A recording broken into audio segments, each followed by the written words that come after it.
where we have been discussing about capable, Krishna is capable of protecting us. That's chapter number 12.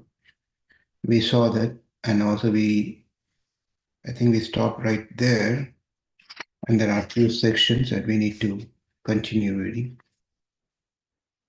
The subtitle of what we are going to see today are two. First one is the servant is sold out to master. Great Vaishnavas don't feel the need to understand Krishna's plans or the reasons for their suffering. They have given everything to Krishna and he has purchased them. Srila Bhaktivinoda Thakur writes, Goptritva Varanam Tatha. Krishna is my maintainer, my master. Like a cow purchased by its owner and kept on a rope, the devotee accepts Krishna's complete shelter. The master may feed the devotee or not, but there is no question of the devotee leaving the master's shelter. The result of allowing ourselves to be fully maintained by Krishna is that it fills us with a sense of belonging to Krishna. If we belong to Krishna, then Vishwam Purna Sukhayate. We become happy. Imagine always living with the most wonderful person, acting solely for his pleasure, and feeling ourselves always maintained and protected by him. Surrendered devotees are not in anxiety because they rest always in Krishna's hand. It is said that if someone is having anxiety of their living, survival, or for any other thing, especially in the material needs, then they are considered to be an atheist, not even devotees. Considered to be can be considered to be atheist. That's exactly what has been said here. Surrendered devotees are not in anxiety because they rest always in hands of Krishna's hand. So if we are surrendered, then the expectation is we should not be in anxiety of what's going to happen to me next. Um, if we are in anxiety, then we are not surrendered souls. That's the message. So the next section of this chapter is called fear. The Srimad Bhagavatam assures us that Krishna is Bhakta Vatsala, affectionate to his devotees. What stops us from giving ourselves to him? Question? What stops us from giving ourselves to him in devotion? What are we hoping to gain from this world? More to the point, what do we fear? So these are some questions. Srila Prabhupada has said that we fail to surrender because we doubt whether Krishna is a person and especially a person who loves his devotees. In other words, we suffer from um, atheistic atheistic tendencies, atheistic tendencies. But our misconceptions leaves us alone in the universe. If we fall, will Krishna be there to catch us? We are not sure. The best antidote for doubt is full faith in Shastra, where Krishna points to himself as our seed giving Father. Bhagavad Gita 14.4. Less than best, but still essential to removing our deepest doubts, is experience. What molds our mentality to allow us that experience is attentive and thoughtful hearing. We should also try to live a life that attracts Krishna's mercy so that we can witness its kindness and tolerance firsthand. We can trust Krishna because he is infallible. He falls neither from his all powerful position nor his Bhaktavatsala nature. Krishna will not suddenly become selfish or reject us. Still, Krishna protects us in proportion to our surrender. Still, Krishna protects us in proportion to our surrender. If we want full protection, we must surrender fully. When Prabhupada was being, when Draupadi was being stripped in the assembly of Kurus, She eventually called out with full dependency. Hey Govinda, Krishna said, this call from her has put me in her debt, and that indebtedness is gradually increasing in my heart. And this is actually from Mahabharata, where Krishna was one thing that he was not at all happy as he was completing his pastimes in this planet. He was expressing that there's one thing that I'm not happy that I couldn't pay back to someone, and that is Draupadi. I couldn't pay back for her because she called out Govinda, an intense feeling, and I'm still not able to pay her back for that call. That's Krishna's mood for his devotees. If we just once sincerely call out, "Oh Krishna, please accept me, please allow me to serve you, I am yours." Krishna will never forget us and will never let us go. Sakurdeva prapannaya tava asmi iti che yachate abhayam sarvabhutebhyah tadami etat vritam mama. If one surrenders to me sincerely, saying, "My Lord, from this day I am fully surrendered to you," I always I always give him protection. That is my vow. Ramayana, Yuddhakanda, 18.33. Srila Prabhupada writes about the surrendered devotee, Kunti Devi. Kunti is described herein as sati or chaste due to her unalloyed devotion to Lord Sri Krishna. A chaste devotee of the Lord does not look to others, namely any other living being or demigod, even for deliverance from danger. That was all along the characteristic of the whole family of the Pandavas.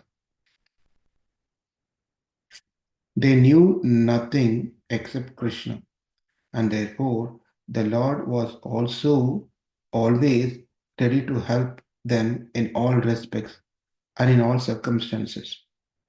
That is the transcendental nature of the Lord. He reciprocates the dependency of the Lord, of the devotees. I'm just remembering one thing that um, the level of surrender where has been explained by an example that if a person is walking into the forest and if a tiger is being chasing or trying to attack um, one person, different types of people, one person will try to run away from the tiger. Second person will try to fight the tiger. Third person is he prays to the Lord, "My dear Lord, please save me from this dangerous tiger, man eater." And the fourth person is he just stands there.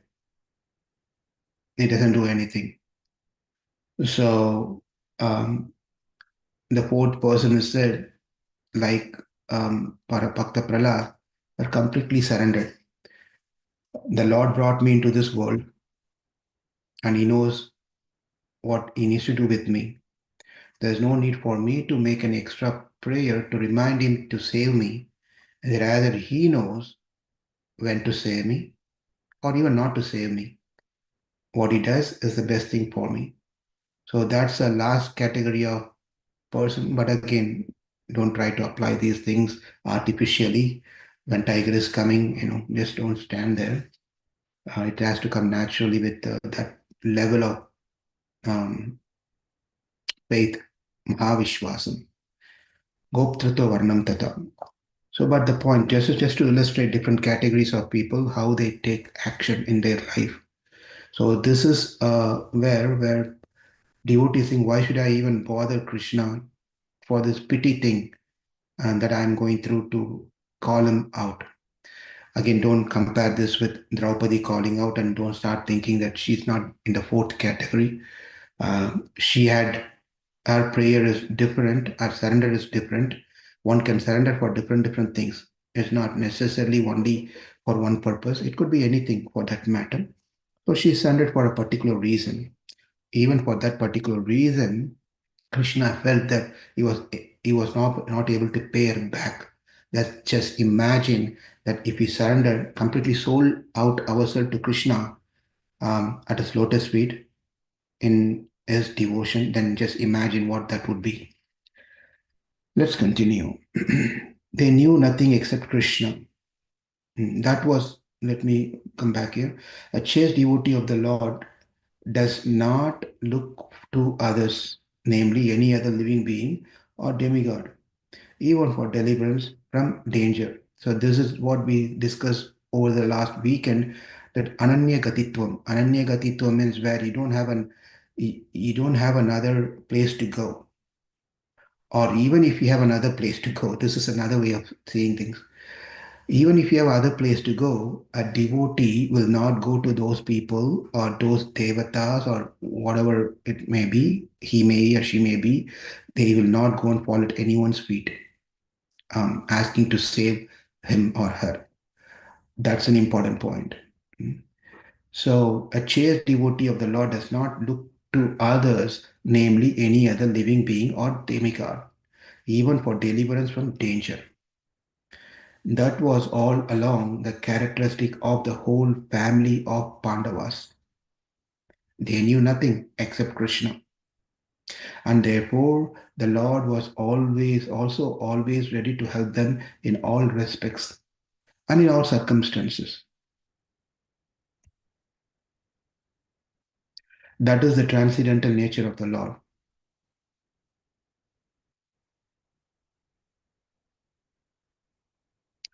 In a family, if we have a parent have children, one child is completely um, affectionate to their parents and take care of the parents, whereas another child is not.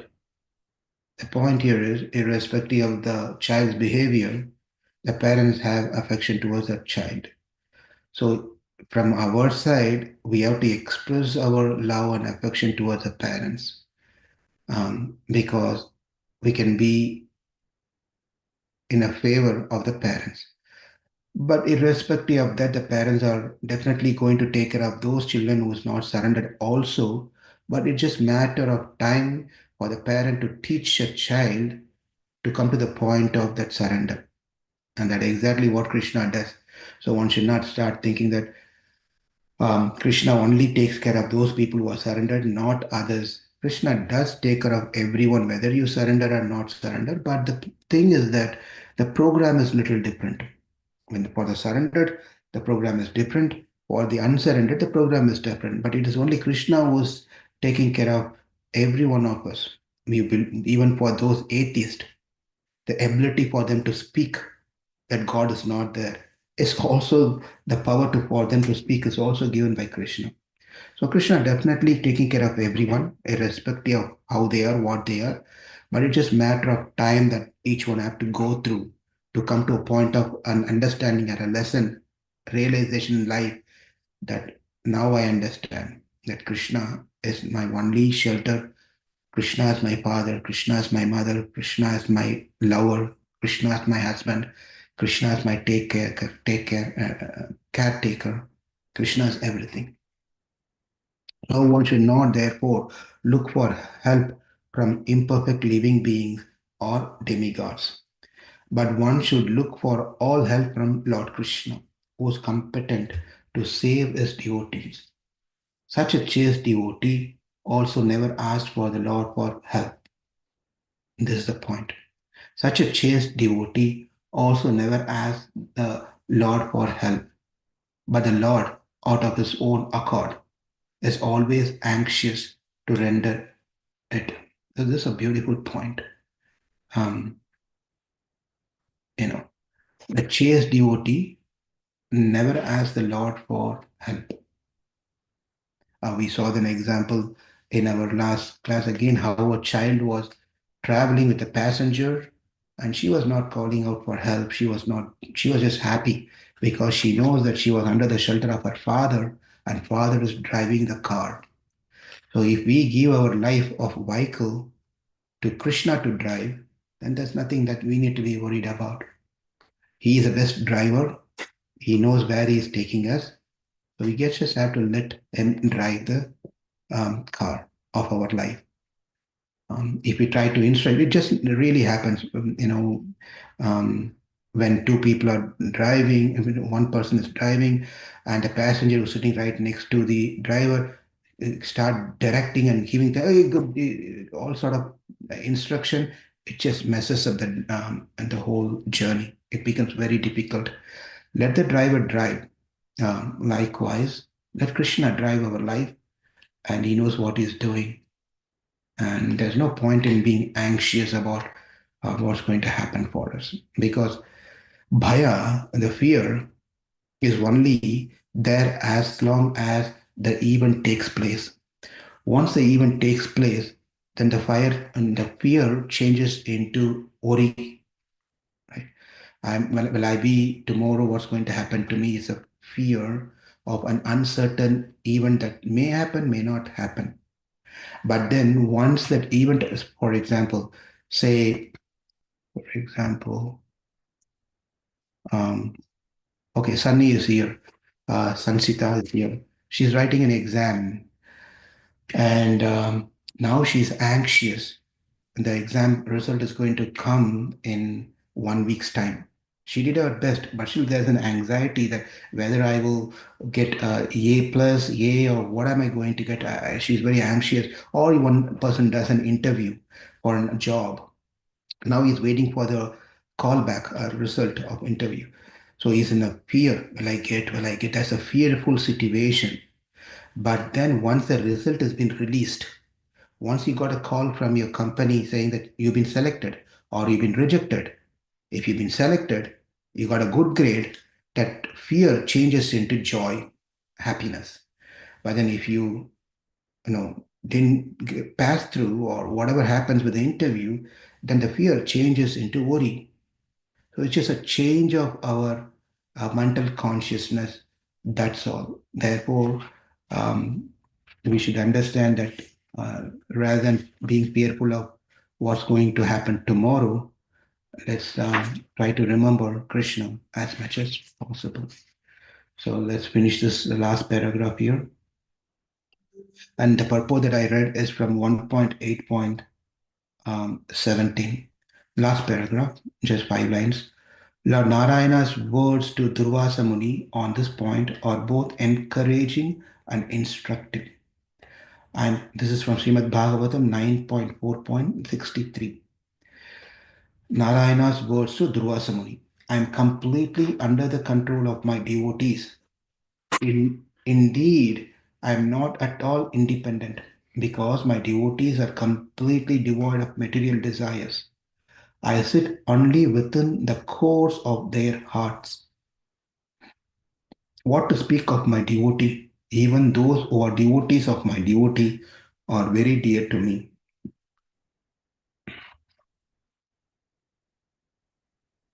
So we completed 8 keys so far. So the next chapter is 13th chapter. Is going to talk about the eighth key, Namashraya. So we'll continue this tomorrow. Another beautiful session that's coming up. Thank you all very much. We'll meet again tomorrow, 5 a.m. Central Time. Have a wonderful rest of the day. Remember Krishna.